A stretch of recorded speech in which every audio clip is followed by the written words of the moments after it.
ડભોઈ તાલુકાના પલાસવાડા ગામના પ્રવેશદ્વારે જ ગંદકીનું સામ્રાજ્ય, ચાંદીપુરા અને રોગચાળાના ભયથી ગ્રામજનોમાં ભારે રોષ. ડભોઈમાં એક તરફ સમગ્ર ગુજરાત રાજ્યમાં તંત્ર દ્વારા સ્વચ્છતા અભિયાનની મોટી વાતો કરવામાં આવી રહી છે, તો બીજી તરફ ડભોઈ તાલુકાના પલાસવાડા ગામમાં તંત્રની ઘોર બેદરકારી સામે આવી છે. પલાસવાડા ગામના મુખ્ય એન્ટ્રી પોઈન્ટ પર જ ચારે તરફ ગંદકીનું સામ્રાજ્ય છવાયેલું જોવા મળી રહ્યું છે.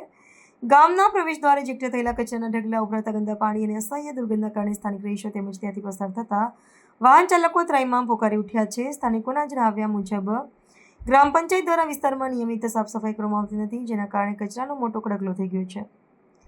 રોગચાળાની ભીતિ, ઝાડા ઉલટી અને ચાંદીપુરા વાયરસનો ફાટાસો. હાલ સમગ્ર ગુજરાતમાં ચાંદીપુરા વાયરસ અને મોસમી રોગચાળાએ માથું ચક્યું છે, ત્યારે પલાસવાડા ગામમાં વ્યાપેલી આટલી હદની ગંદકીને લીધે આસપાસના વિસ્તારમાં રહેતા લોકોમાં ભારે ભયનો માહોલ છે.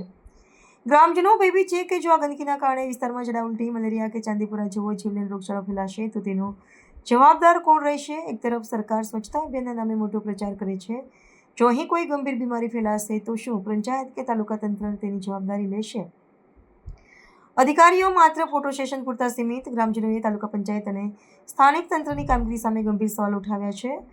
લોકોનું કહેવું છે કે ડભોઈ તાલુકા પંચાયતના જવાબદાર અધિકારીઓને ગામના સરપંચ રૂબરૂ આવીને ગામની સ્થિતિની વિઝિટ લે તો તેમને ખબર પડે કે ગ્રામજનો કઈ નરકાગાર સ્થિતિમાં જીવી રહ્યા છે.